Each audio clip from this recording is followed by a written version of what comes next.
नमः संस्कृताय। आज के इस वीडियो में मैं आपके लिए लेकर आई हूँ हिंदी पाठ्यपुस्तक कक्षा 12 के संस्कृत खंड का प्रथमा पाठ, जिसका कि नाम है भोजस्य औदार्यम। इस पाठ को हम इस वीडियो में पढ़ेंगे और समझेंगे। तो चलिए शुरू करते हैं। इस पाठ का पहला गद्यांश इस प्रकार है। ततः कदाचित् द्वारपाल आगत्य महाराजं भोजं प्राह। देव कौपीन अवशेषो विद्वान् द्वारि वर्तते इति राजा प्रवेशय इति प्राह। इसका अर्थ इस प्रकार से है। ततः मन तब, कदाचित माने कोई, द्वारपाल ने आकर महाराज भोज से कहा। प्राह माने कहा। क्या कहा? हे देव, कौपीन माने होती लंगोटी, अवशेषों माने शेष, लंगोटी मात्र शेष है जिसके शरीर पर ऐसा कोई विद्वान द्वारि वर्तते, यानी द्वार पर है। द्वार पर है, द्वारी में सप्तमी विभक्ति का एक वचन है। ऐसा कहा तो क्या हुआ? राजा ने कहा प्रवेश इति प्राह, प्रवेश कराओ, ऐसा कहा। किससे? द्वारपाल से। किसने कहा? राजा भोज ने। ततः प्रविष्ट, तब, प्रविष्ट माने प्रवेश करके, स कवि, उस कवि ने, भोजम आलोक्य, राजा भोज को देखकर अद्य में दारिद्र्य नाशो भविष्य थी, आज मेरी दरिद्रता का यानी गरीबी का नाश हो जाएगा। इति मत्वा, इति मत्वा का मतलब ऐसा मानकर, तुष्टो माने प्रसन्नता के कारण, हस्र अश्रूणि मुमोच, खुशी के अश्रूणि माने आंसुओं को, मुमोच माने छोड़ा, अर्थात वह रोने लगा। राजा तम आलोक्य प्राह, राजा ने उसको देखकर, तम माने उसको, आलोक्य माने देखकर, राजा ने उसको देखकर कहा, कवे किम रोदसी, किम रोदिशी, क्यों रोते हो? हे कवि, क्यों रोते हो? ऐसा उससे पूछा। ततः माने तत्पश्चात, कवि आह राजन, कवि राजन मतलब कवि ने राजन से कहा। क्या कहा? हे राजन, आकर्ण्य मद ग्रहम स्थिति, आप मेरे घर की स्थिति को सुनिए। आप पूछ रहे हैं कि मैं क्यों रो रहा हूँ, तो मैं आपको घर की स्थिति बताना चाहता हूँ कि मेरे रोने का क्या कारण है। उसने एक श्लोक के माध्यम से अपनी बात कही। अयेला जानुच्चहि पथि वचनमाकर्ण्य गृहिणी, शिशोः कर्णौ यत्नात् सुपेहितवती दीनवदना, मयि क्षीणोपाये यद् कृतं दशावश्रुबहुले, तदन्तः शल्यं मे त्वमसि पुनरुद्धरतमुचित। अर्थात उसने अपने घर की स्थिति बताई कि मेरे घर की स्थिति ऐसी ऐसी है कि दीन बदना गृहिणी है ना, मैं माने मेरी, मेरी जो दीन बदना गृहिणी है। दीन बदना किसको कहते हैं? दीन मुख, बदन माने मुख। दीन मुख पत्नी ने, पथि माने रास्ते में, मेरी दीनमुख पत्नी ने रास्ते में, अये लाजान, लाजान माने खीलें, अरे खीलें ले लो, खीलें ले लो। आपकी गली में भी आते होंगे बेचने वाले, तो जोर जोर से चिल्लाकर ही बेचते हैं। तो उसने कहा अरे खीले ले लो, खीले ले लो। उच्चई वचनम आकर्ण्य, उस खील वाले के जोर जोर से वचनों को सुनकर, उच्च स्वर के वचन को सुनकर उसने क्या किया?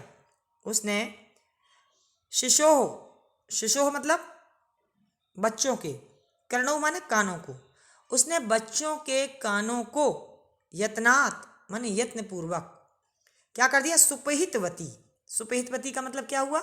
ढंग से बंद कर दिया, यानी बहुत अच्छी तरीके से उनके कानों को यत्नपूर्वक बंद कर दिया बच्चों के। अच्छा, क्यों बंद कर दिया गया होगा? क्योंकि वह जो आया था विद्वान, वो बहुत गरीब था, उसके पास पैसे नहीं थे। क्योंकि गली में कई बार कुछ चीज़ें बिकने आ जाती हैं तो बच्चे जिद करते हैं कि मुझे दिलवा दो।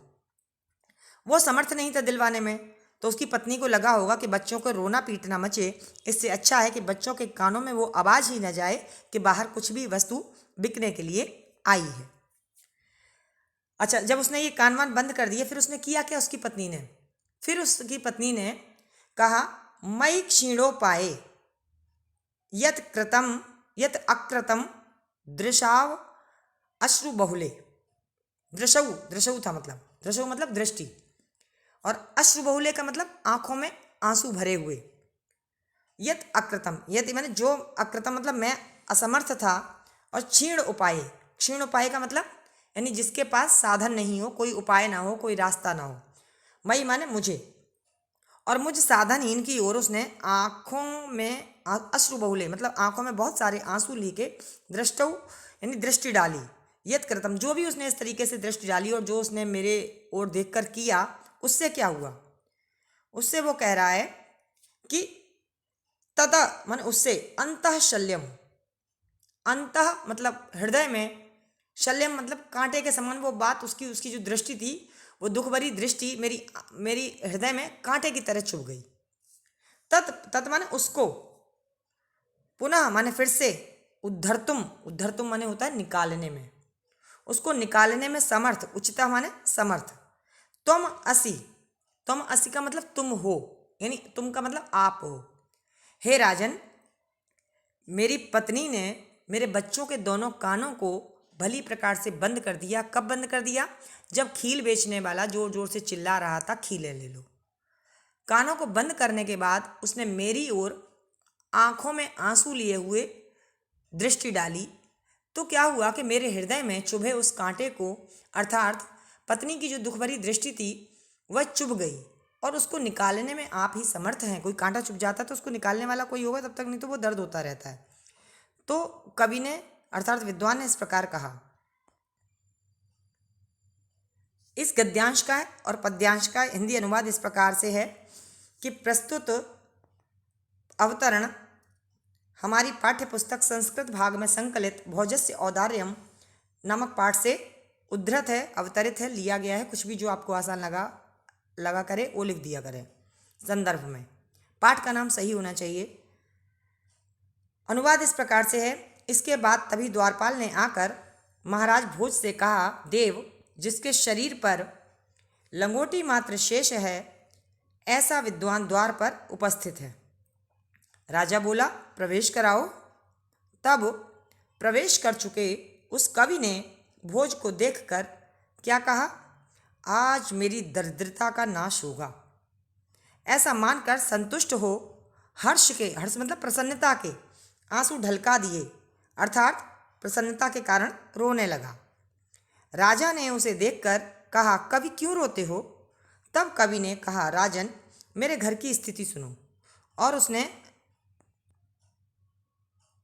अपने घर की स्थिति इस श्लोक के माध्यम से व्यक्त की थी, जो श्लोक आप सुन चुके हो, अये लाजान उच्चई वाला। तो उसने कहा, मेरी दीनमुख पत्नी ने पथ में मतलब रास्ते में अरे खीलें ले लो ऐसे उच्च स्वर को सुनकर बच्चों के कानों को यत्नपूर्वक बंद कर दिया।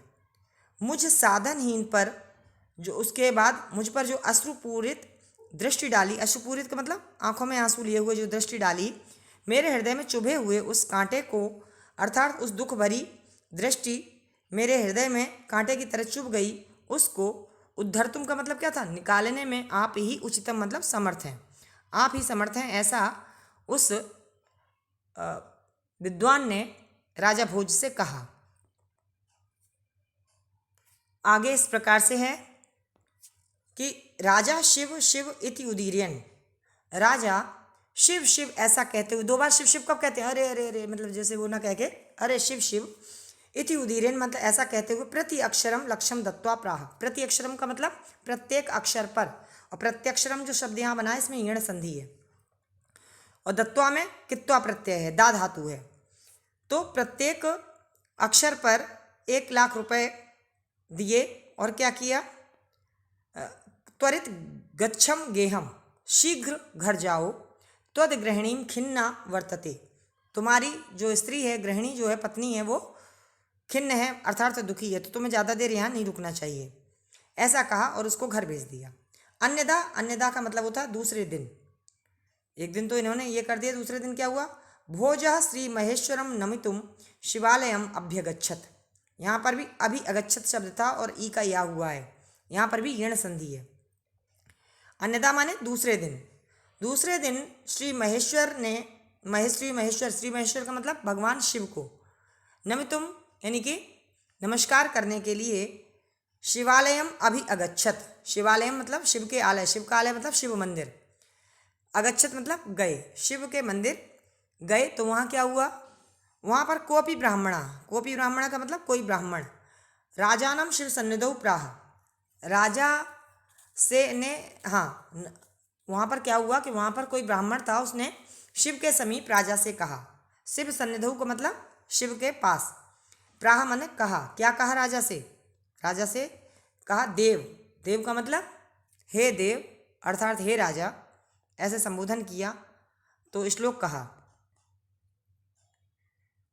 वह श्लोक इस प्रकार से है, अर्धम दानवो, अर्धम दानव वैरिणा गिरिजया, अर्धम दानवो वैरिणा गिरिजया, प्यर्धम शिवस्याहृतम, देवेत्थम जगति तले पुरहरा, अभावे समुन्मीलति, गंगासागरम, गंगासागरम अंबरम शशिकला, नागाधिपः क्षमातलम, सर्वज्ञं त्वम् अधीश्वरं त्वमगमत्, त्वां मां तु भिक्षाटनम।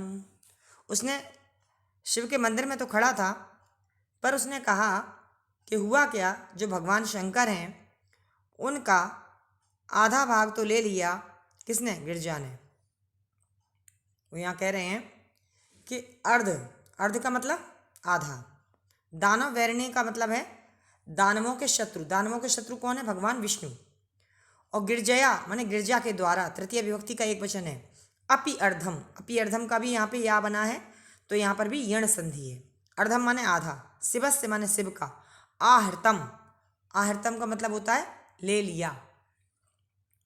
तो यहाँ पे इस श्लोक का इस प्रकार से अर्थ होगा कि वो क्या कह रहा है, राजा शिव से कह रहा है कि शिवस्य माने शिव का, शिव का अर्धम, अर्धम दानव वैरिणा, शिव का आधा भाग दानव वैरी अर्थात भगवान विष्णु ने, और गिरजया अपि अर्धम, गिरजा के द्वारा भी अर्थात पार्वती जी ने भी क्या किया, आधा भाग आहृतम, आहृतम माने ले लिया, यानी आधा ले लिया शिव का भाग किसने, विष्णु, सही बताया, और आधा किसने लिया, पार्वती ने।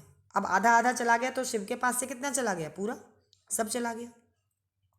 अब जब शिव के पास से सब कुछ चला गया, तो कुछ रहा ही नहीं शिव के पास, तो कहा इत्थम, इत्थम मतलब इस प्रकार, इस प्रकार देव, देवेत्थम यानी हे देव, इस प्रकार जगती तले, जगती माने होता है संसार, और तले माने तल पर, सप्तमी विभक्ति का एक वचन, इसलिए पृथ्वी तल पर पुरहरा अभावे, पुरहरा माने शिव और अभावे माने अभाव होने पर, इसलिए धरती तल पर शिव का अभाव, समुन्मीलति, समुन्मीलति का मतलब होता है दिखाई देने पर, सम धन उत धन मीलति, यानी कि भगवान शिव का अभाव दिखाई दिया। अभाव क्यों दिखाई दिया, जब उनके पास कुछ था ही नहीं तो भगवान शिव दिखाई नहीं दिए, तो इसलिए पृथ्वी पर यानी संसार में देव इस प्रकार संसार में पुरहर यानी कि शिव का अभावे माने अभाव, समुन्मीलति माने दिखाई देने पर, इस प्रकार शिव का अभाव दिखाई देने पर क्या हुआ, जो शिव की जटाओं में गंगा रहती थी, गंगा सागरम,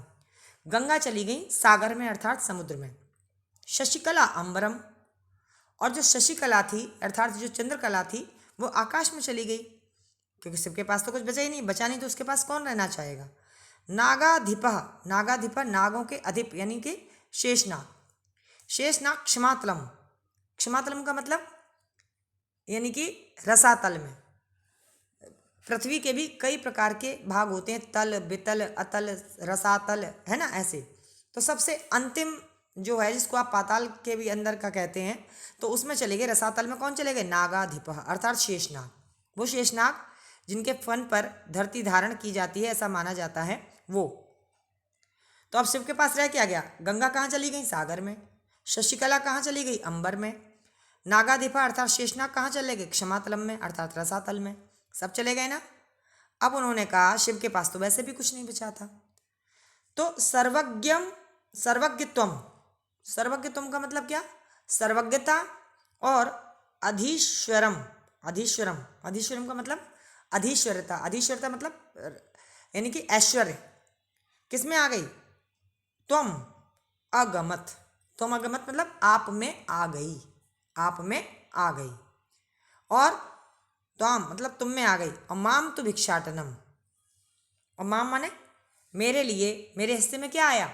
मेरे पास तो भिक्षाटन आया। भिक्षाटन का मतलब भीख मांगना आया, वो भीख में मांगता रहता हूँ, भिक्षाटन करता रहता हूँ। जब राजा शिवी ने उसकी बात को सुना तो पहले भी आया कि राजा ने शिव शिव ऐसा कहते हुए प्रत्येक अक्षर पर लाख मुद्राएं देकर कहा कि शीघ्र ही घर जाओ, तुम्हारी पत्नी दुखी है। ये पहले वाले गद्यांश से संबंधित है। दूसरे दिन क्या हुआ था कि दूसरे दिन राजा भोज श्री महेश्वर अर्थात शिव जी को नमस्कार करने के लिए शिव के मंदिर में गए। तब किसी ब्राह्मण ने शिव के समीप राजा से कहा, भगवान शिव थे वहीं, उनके समीप कहा कि शिव से मांगने आए, शिव हमें देंगे क्या, क्योंकि सब कुछ तो तुम्हारे पास आ गया है। तो उन्होंने कहा शिव का आधा भाग दानव वैरी अर्थात भगवान विष्णु ने ले लिया और आधा भाग पार्वती ने ले लिया। हे राजन, इस प्रकार, इत्थम मतलब क्या था? इस प्रकार पृथ्वी तल पर शिव का अभाव दिखाई देने पर जो गंगा थी वो भी उन्हें छोड़ के चली गई सागर में, समुद्र में। और चंद्रकला जो थी वो कहाँ चली गई? आकाश में। चंद्रमा आकाश में दिखाई देता है। शेषनाग कहाँ चले गए? रसातल में, पृथ्वी के सबसे भीतरी भाग में। और सर्वज्ञता और अधीश्वरता यानी कि जो अधीश्वरता मतलब ऐश्वर्यता था वो आप में आ गई। और क्या बोला था उन्होंने कि माम तू भिक्षाटनम, और माम माने मेरे लिए हिस्से में तो क्या आया? भिक्षाटन।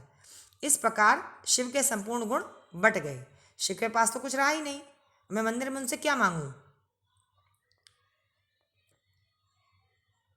तो उसकी बात सुन करके राजा शिवी को लगा कि ठीक है, मुझे ही इसको कुछ देना चाहिए, ये इसीलिए इस प्रकार की बात बोल रहा है। तो कहा राजा तुष्टः, राजा ने प्रसन्न होकर तस्मयी प्रति अक्षरम लक्षम ददो, प्रत्येक अक्षर पर 1,00,000 मुद्राएं उसको ददो माने दे दी। यहाँ पर भी प्रति अक्षरम कौन सी संधि होगी? अभी पहले बता चुकी हूँ, ई का या हुआ है यण संधि। सूत्र क्या है? इको यणची, सही बताया। आगे कहा अन्यदा, अन्यदा माने दूसरे दिन राजा समुपस्थिताम सीताम प्राह, राजा के पास में समीप ही उपस्थित सीताम यानी सीता नामक जो एक कवयित्री थी उससे उन्होंने प्राह माने कहा। क्या कहा? देवी संबोधनवाची चिन्ह है कि हे देवी, प्रभातम वर्णय, प्रभात का वर्णन करो। आप लोग कक्षा 12 में हैं तो प्रभात का वर्णन आप कक्षा 11 में शायद पढ़ चुके होंगे। महावीर प्रसाद द्विवेदी का लिखा हुआ एक पाठ था, महाकवि माघ का प्रभात वर्णन। महाकवि माघ भी संस्कृत के विद्वान हैं और उन्होंने भी प्रभात वर्णन लिखा है। और यहाँ पर इन्होंने सीता से कहा है कि सीता नामक जो कवित्री हैं कि आप प्रभात का वर्णन करो। तो इन्होंने एक श्लोक के माध्यम से वर्णन किया। वो वर्णन इस प्रकार से है, क्या है? विरल विरलः स्थूलास्तारः कलाविव सज्जनः मन इव मुनेः सर्वत्रैव प्रसन्नमभून्नभः अपसरति च ध्वान्तं चेत्तात् सतामेव दुर्जनः व्रजति च निशा क्षिप्रं लक्ष्मीर् अनुद्यमिनामिव। ये श्लोक बोला किसने? सीता नामक कवयित्री ने। तो इसका अर्थ क्या है? इसका अर्थ इस प्रकार से है कि उन्होंने जब कहा प्रभात का वर्णन करो, प्रभात का वर्णन करेंगे तो रात्रि का वर्णन जब हटेगा तभी तो प्रभात का वर्णन दिखाई देगा। तो उन्होंने कहा विरल विरला, विरल विरल का मतलब कोई कोई, विरले होते ना, कोई बिरला ही ऐसा होगा। तो विरल विरला मतलब कोई कोई। स्थूला, स्थूला मतलब बड़े या मोटे मोटे। तारा मतलब तारे, यानी कोई कोई बड़े मोटे तारे है ना, मोटे मोटे तारे। कलौ इव, कलौ इव का मतलब यानी कलयुग में, कलयुग के समान, कलयुग के समान। सज्जन, सज्जना का मतलब सज्जन। अर्थात आकाश में कोई कोई मोटे तारे ऐसे दिखाई दे रहे हैं जैसे कलाविव यानी कलयुग में जैसे सज्जन, सज्जन अब आपको पता ही है कि आज के कलयुग में सज्जन हर जगह नहीं होते, दुर्जन तो हर जगह मिल जाते हैं। उसी प्रकार से कवयित्री सीता ने क्या कहा कि कोई कोई मोटे तारे, है ना, कोई कोई मोटे तारे कलयुग में सज्जनों की तरह, सज्जनों की तरह यानी दिखाई दे रहे हैं, कोई कोई तारे दिखाई दे रहे हैं। और आगे और क्या कहा, मन एव मुनेह, मन एव मुनेह का मतलब क्या है कि मुनेह माने मुनि के, षष्ठी विभक्ति का एक वचन है मुनि के, मन एव माने मन के समान, मुनि के मन के समान।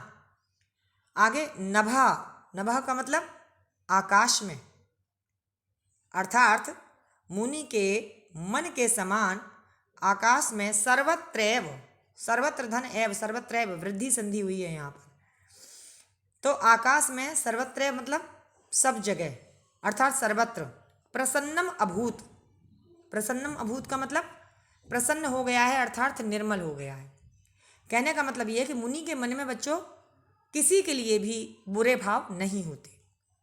तो इसी तरीके से उन्होंने कहा कि आकाश में अब कालिमा नहीं है, तो मुनि के मन के समान जो आकाश है वह सर्वत्र निर्मल हो गया है। रात्रि में उसमें तारे थे, अब तारे कोई कोई दिखाई दे रहे हैं, तो आकाश निर्मल हो गया। अब निर्मल हो गया तो जाहिर सी बात है कि अब सूर्योदय होने वाला है, प्रभात होने वाला है।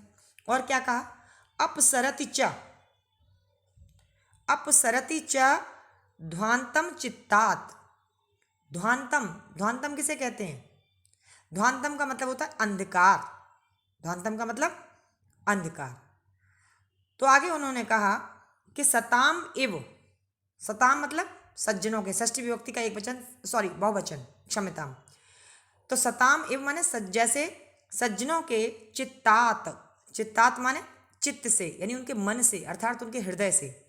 दुर्जन अपसरति च, दुर्जन अपसरति, जैसे सज्जनों के हृदय में या चित्त से दुर्जन कैसे हो जाते, अपसरति, अपसरति माने दूर हो जाते हैं, क्योंकि सज्जन अपने साथ दुर्जनों को रखते ही नहीं है, तो उनके चित्त से दुर्जन कैसे हो जाते, दूर हो जाते हैं। अच्छा, वैसे ही क्या है, वैसे ही ध्वांतः अपसरति, वैसे ही ध्वांत जो है अर्थात अंधेरा जो है वो दूर हो गया है, या दूर हो रहा है, अभी पूरी तरीके से प्रभात नहीं हुआ तो दूर हो रहा है। आगे उन्होंने एक चीज और कही, किसने कही, कवयित्री ने। कवयित्री का नाम क्या है, सीता, और ये किससे कह रही हैं, राजा भोज से, बिल्कुल सही जवाब।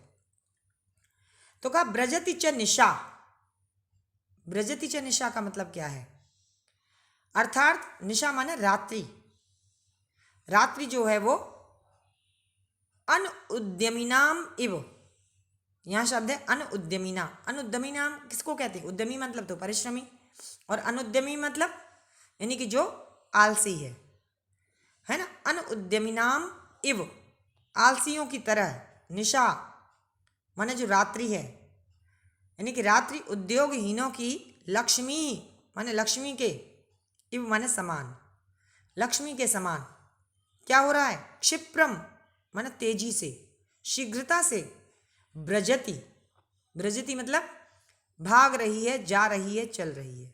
अर्थात अब इसका दूसरा मतलब समझिए, कवयित्री ने कहा, उन्होंने बताया कि जैसे अनुद्यमी व्यक्ति अगर कोई होता है तो उसके पास से लक्ष्मी शीघ्रता से ब्रजति माने चली जाती है।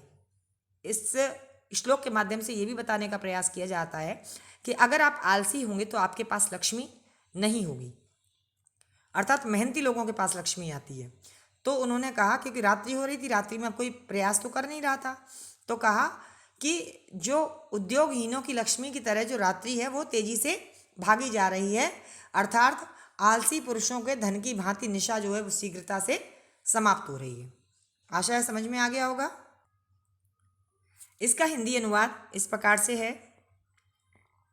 कि राजा ने संतुष्ट होकर प्रत्येक अक्षर पर लाख मुद्राएं दी। किसको दी थी, वो जो ब्राह्मण मिला था शिव मंदिर में उसको। और दूसरे दिन राजा ने अपने समीप अर्थात पास उपस्थित सीता नामक कवित्री से कहा, देवी प्रभात अर्थात प्रातः काल का वर्णन करो। तो सीता ने कहा, क्या कहा, श्लोक कि कोई कोई मोटे यानी बड़े तारे ऐसे दिखाई दे रहे हैं जैसे कलयुग में सज्जन, है ना, अर्थात कोई कोई रह गए, अर्थात रात्रि समाप्त होने वाली है तो सुबह ही होगी। और मुनि के मन के समान आकाश सर्वत्र प्रसन्न अर्थात निर्मल हो गया है। आगे कहा जैसे सज्जनों के चित्त से दुर्जन दूर होते हैं वैसे ही अंधकार दूर हो रहा है। तथा बीच में चा आया था, चा मतलब और, तथा एवं, तथा रात्रि उद्योगहीनों की लक्ष्मी की तरह तेजी से भागी जा रही है। जो मेहनत नहीं करेगा उसके पास लक्ष्मी नहीं टिकती। कोष्ठक में लिख के बताया गया कि अर्थात आलसी पुरुष के धन की भांति निशा शीघ्रता से समाप्त हो रही है। आगे इस प्रकार से है, राजा तस्यै लक्ष्यम दत्वा कालिदासम प्राह। राजा ने उसके लिए लक्ष्यम माने लाख, मुद्राएं, दत्वा माने देकर। दत्वा में कौन सी प्रत्यय है? कित्वा प्रत्यय। कौन सी है? कित्वा प्रत्यय। ये आपके पाठ्यक्रम में है, यानी देकर। कालिदासम प्राह, कालिदासम प्राह का मतलब कालिदास से कहा। क्या कहा कालिदास से? सखे त्वम अपि प्रभातम वर्णय, तुम भी प्रभात का वर्णन करो। ततः कालिदासः प्राह, तब कालिदास ने कहा। क्या कहा? इस प्रकार से श्लोक बोला। यह श्लोक शिखरणी छंद में है और कालिदास ने कहा, अभूत प्राची पिंगा रसपतिरेव प्राप्य कनकम गतच्छायश्चंद्रो बुधजन एव ग्राम्य सदसि क्षणं क्षीणास्ताराः नृपतयः एवान्युद्दमपरः नदीपाराजन्ते द्रविणरहितानामेव गुणः। ये श्लोक बोला किसने? कालिदास ने। एक वर्णन प्रभात का किसने किया था? सीता नामक कवयित्री ने। अब वो वर्णन करवा रहे हैं किससे? कालिदास से। देखिए दोनों ने ही प्रभात का वर्णन किया, लेकिन किस तरीके से ये आप देखिएगा। कहा प्राची, प्राची का मतलब पूर्व दिशा। प्राची यानी पूर्व दिशा जो है। पिंगा, पिंगा का मतलब पीली। और रसपति, रसपति रेव।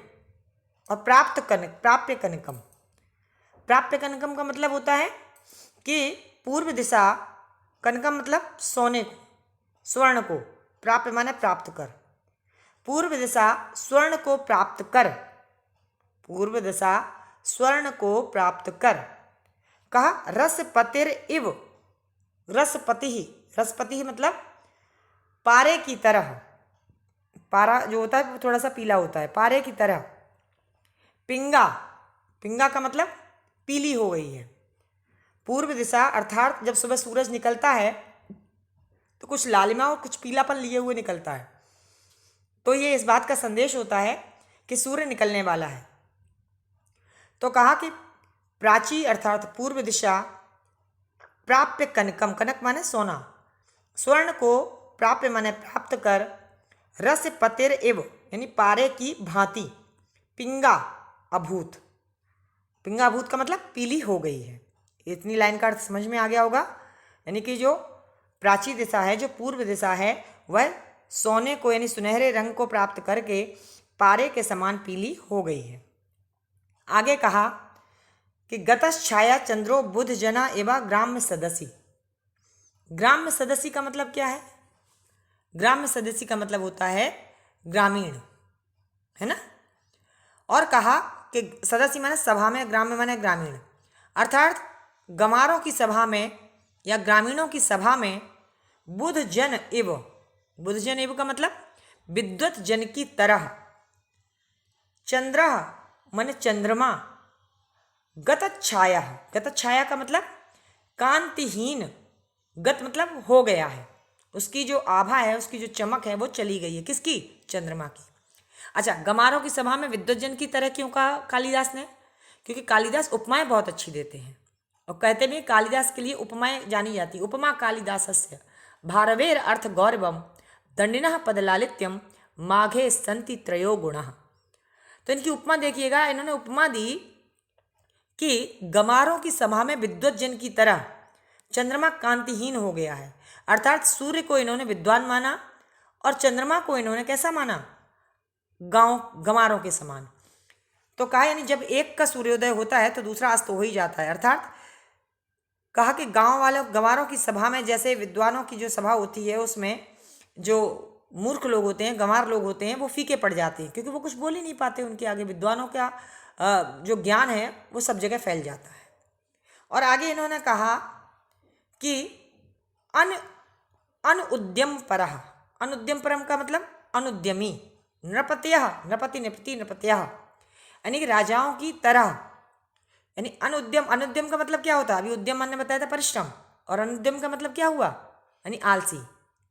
आलसी राजाओं की, इव माने समान या तरह, आलसी राजाओं की तरह बताया इन्हें।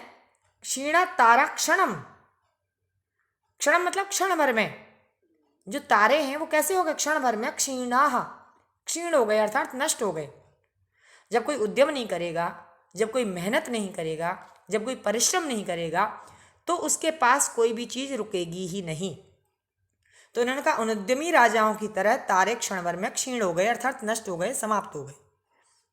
और अंतिम पंक्ति में क्या कहा कालिदास ने, अंतिम पंक्ति में कहा कि द्रविण रहता नाम एव, द्रविण, द्रविण माने होता धन, है ना, और रहित मतलब हीन, धन रहित यानी धनहीनों के, गुणः माने गुणों की, इव माने तरह, धनहीनों के गुणों की तरह। क्या बताया, न दीपः राजन्ते, अर्थात दीपः माने दीपक, न माने नहीं, राजन्ते माने सुशोभित होते हैं, यानी चमक नहीं रहे हैं। और जैसे धनहीन होते हैं, धनहीन व्यक्ति कितना भी गुणवान हो लेकिन उसके गुण लोगों को दिखाई नहीं देते। क्यों, क्योंकि बहुत सारे सूक्ति वाक्यों में कहा गया है सर्वे गुणः कांचनम आश्रयन्ति, सभी गुण सोने में निवास करते हैं। और जो व्यक्ति धनहीन होगा, जिसके पास धन ही नहीं होगा, सोना होना तो दूर की बात है, उसके पास कितने भी गुण हो लेकिन वह धनहीनों के गुण की तरह दीपक नहीं चमक रहे हैं। अर्थात अब रात्रि जो है वो, रात्रि में जो लोग दिए जलाते थे वो अब चमकने बंद हो गए, क्योंकि अब सूर्य निकल आया, सूर्य के आगे दीपक जलाने का क्या मतलब है, कोई मतलब ही नहीं है। तो कहा इस तरीके से वर्णन कालिदास ने किया। और अंत में क्या आया इसमें, ये लिखा हुआ था अंत में, राजा अति तुष्टः तस्मै प्रति अक्षरम लक्ष्यम ददौ। अर्थात राजा जो था, कौन सा राजा था, भोज, अति तुष्ट माने अति संतुष्ट होकर, तस्मै माने उसको भी, उसको किसको, कालिदास, प्रति अक्षरम। अब जल्दी से बता दो प्रति अक्षरम में कौन सी संधि है, 2-3 बार ये शब्द आया है, हाँ सही बताया, यण संधि। तो प्रति अक्षरम लक्ष्यम ददौ यानी कि लाख मुद्राएं दी। तो आपको ये समझ में आ गया पाठ, भोजस्य औदार्यम, यानी एक ऐसे राजा जो अपनी उदारता के कारण जाने जाते हैं, उनके पास जो भी दीन दुखी आया उन्होंने उसकी मदद की, और जो विद्वान आया उसकी भी मदद की। जैसे कि पहली बार में विद्वान आया था, पैसा नहीं था, उसको दिया 1 लाख रुपया।